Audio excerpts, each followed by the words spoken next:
and have your slaves planted. Or you bring your come tomorrow and bring your slaves and let them chop part of the tree, the part that you need, and you make them work. And we sit down and enjoy our wines. That's how it's gonna be. Paradise, man. Okay?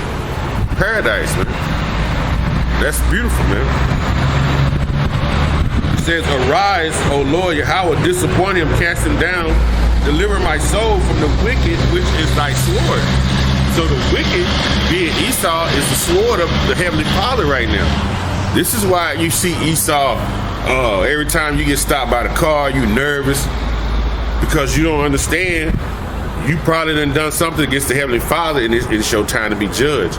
So the Lord will have the spirit on that particular Edomite to snatch you out that car and do you harm. And then turn around, put you in jail, have you refuse all the little stuff Esau want.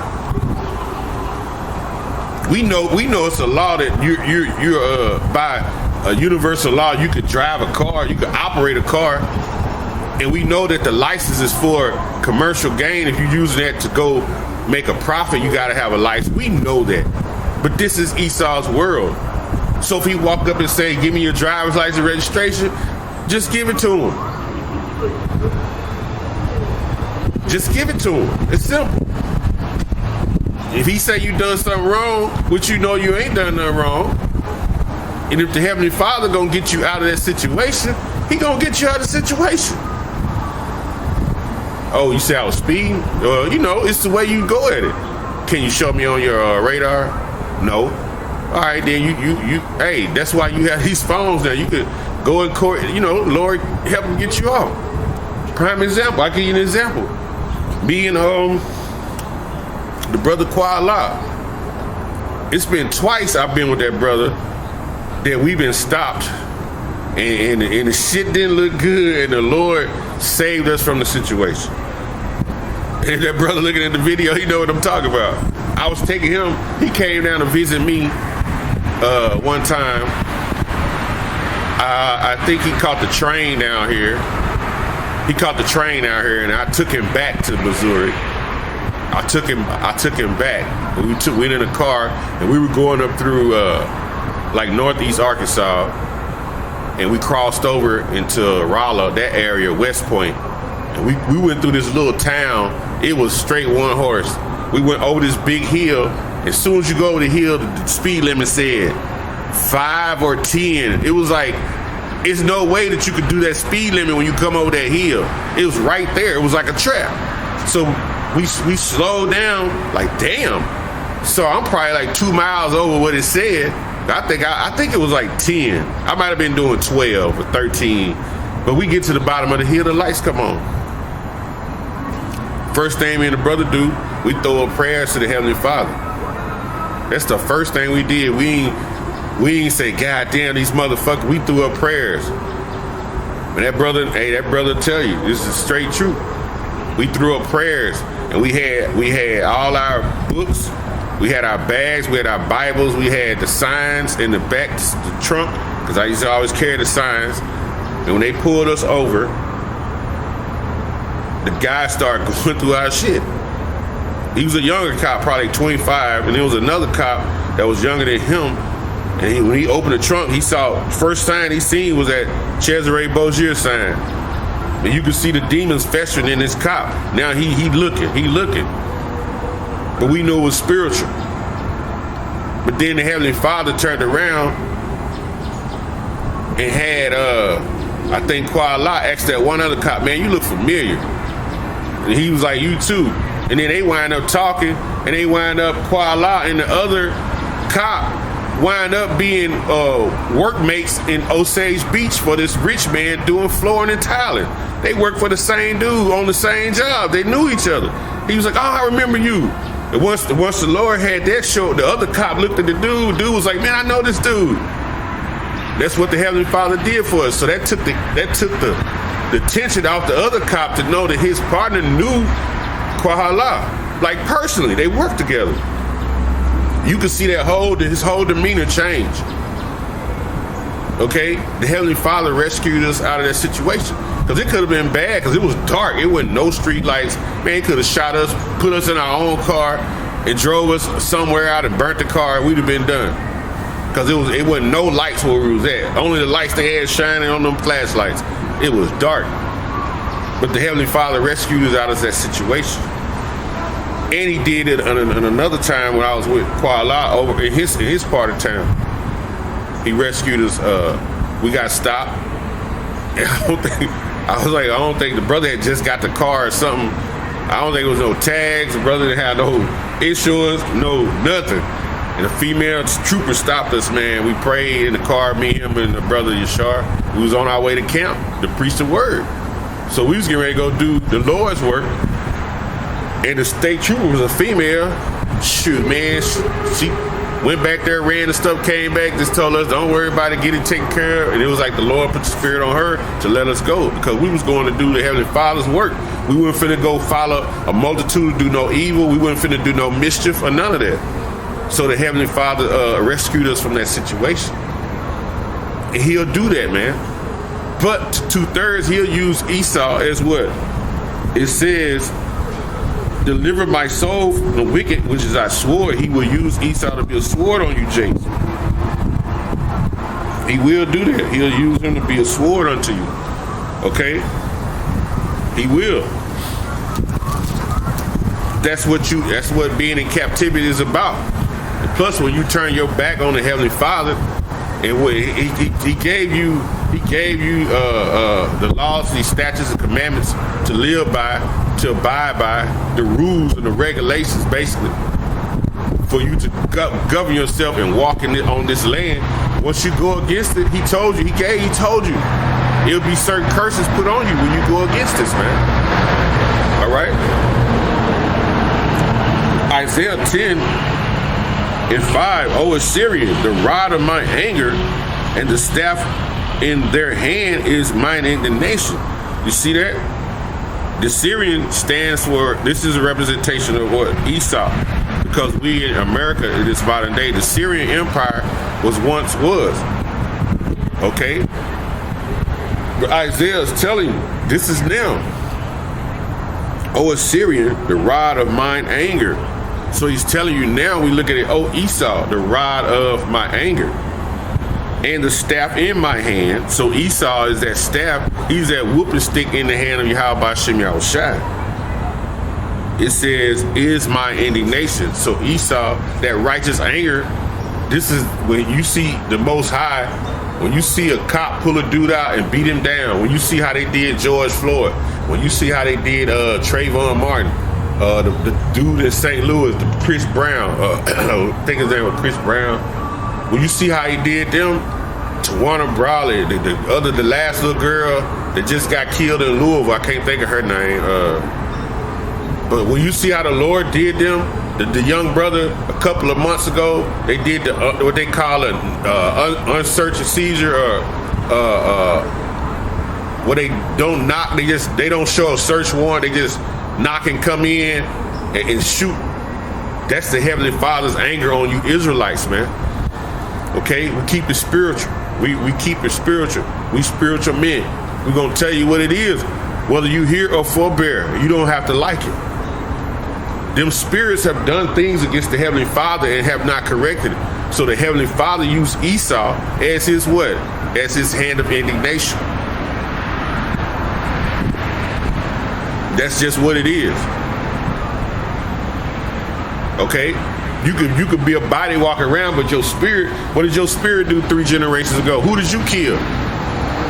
What did you do against the Heavenly Father that was so bad that he just took you out in judgment in this time of America? What did you do that was so bad? He knows, okay? But you don't know. And then the people around you be like, oh Lord, that was so bad. Then you mad at the people who done it. But when you read the scriptures, it's justified because it's the indignation of the Heavenly Father. Okay? That's how beautiful this truth is. That the Heavenly Father can wake you up and have the angel put this knowledge in your head and have you actually walk in his way, and it will protect you. It will keep you out of harm's way. It will preserve your life. To read these words that are inside this book that are written in paper will save your life. Because if you refuse it, man, it could be straight death on you.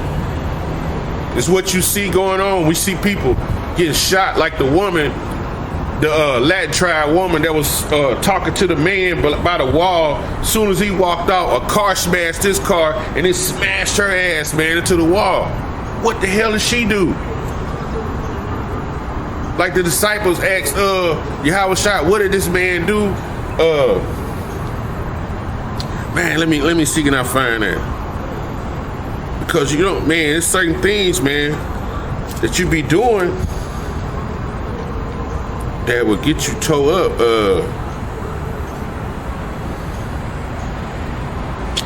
Let me see here.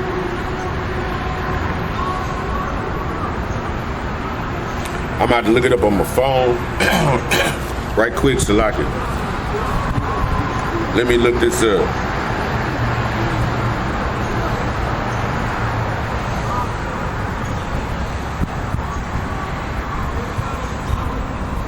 Okay, hold on with me.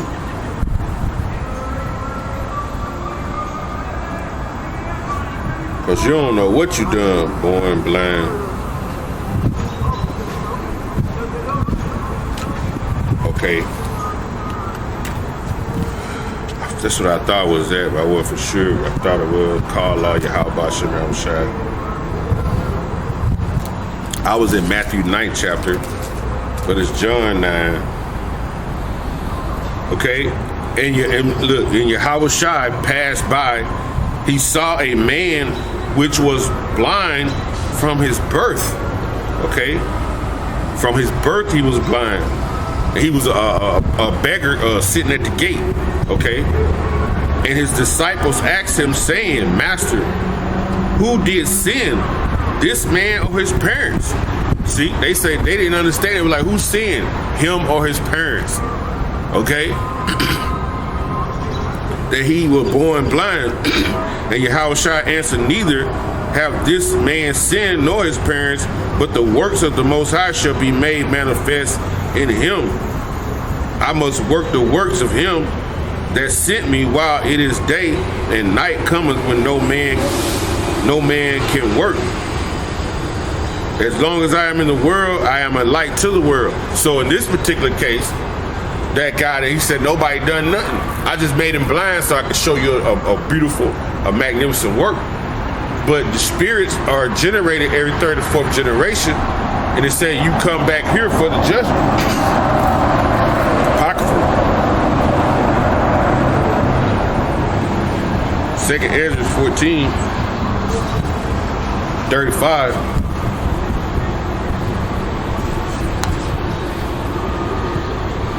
It says, 33, and now are ye here and your brethren among you. Therefore, if so be that ye subdue your own understanding and reform your hearts. Okay, change your mind. Okay, renew it. Your whole way of thinking, you have to change. Because when we come into the truth, we thought we knew something, we found out we ain't know shit. And that's what it is. Reform your hearts, ye shall be kept alive. See, when I was going back to talk about Trayvon and them, the things that they done, if they would have came into the Lord had them come into the truth will preserve you, it'll keep you alive. It'll keep you to the coming day of Yahushua's return and be brought to a chariot. If not, if you follow your own ways, and especially going against the Heavenly Father, it will get you killed. It will get you killed in a way that people will be putting shrines and remembering you for years and years and be talking about how dreaded it was. And it says, and after the death ye shall obtain mercy, for after death shall the judgment come, when ye shall live again. See, he says after the death shall judgment come, when ye shall live again. Because the spirit comes back every third or fourth generation. It tells you that in Genesis, the 15th chapter. Okay? Then shall the names of the righteous be what? Manifest. Then the names of the righteous shall be manifest, man. Let me see, that come to my head right here. I think this is a proverb.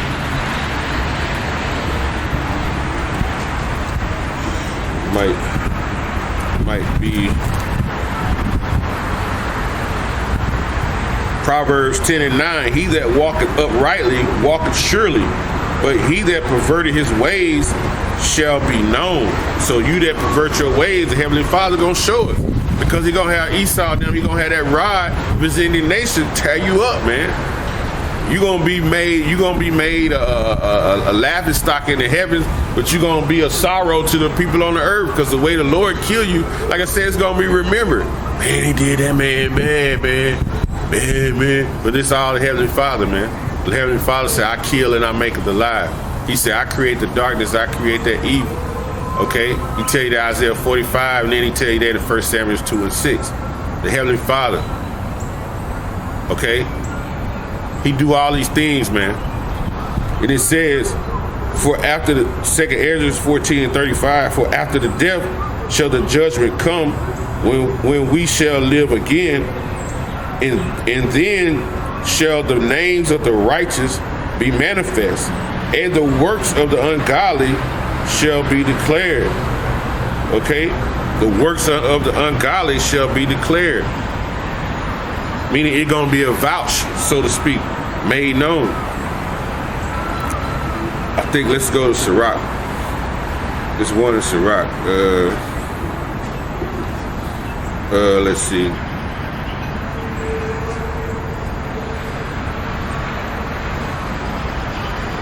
Sirach 41:4. And why art thou against the pleasures of the Most High? So why you come against the Heavenly Father? Why are you against what the Heavenly Father wants you to do? You're doing everything contrary to what he wants you to do. So when your ass get popped and mutilely beaten or killed, everybody's supposed to feel sorry. But you're going against what the Heavenly Father wants you to do. There is no inquisition of the grave, whether they have lived 10 or 100 years or 1,000 years. Inquisition of the grave, man. Now, let me look that word up. No inquisition. Let's look that word up.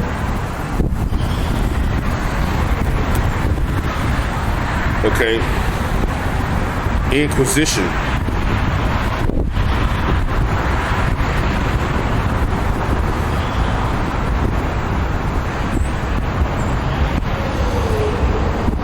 Inquisition. Let's see.